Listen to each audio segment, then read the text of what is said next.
কুষ্টিয়ার বড়বাজারে বেঙ্গল হার্ডওয়্যারের রঙে নকলের অভিযোগ, ক্রেতাদের সতর্ক থাকার আহ্বান।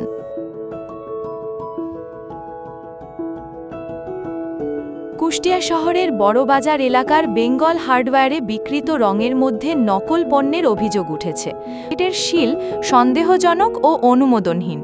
স্থানীয় ক্রেতারা জানিয়েছেন, বেঙ্গল হার্ডওয়্যার থেকে রং কিনে ব্যবহার করার পর অনেকেই ক্ষতিগ্রস্ত হচ্ছেন। রঙের মান কম, শুকানোর পর টেকসই নয়, এমনকি কিছু ক্ষেত্রে দেয়ালে দাগ ও বিবর্ণতার সমস্যাও দেখা দিচ্ছে।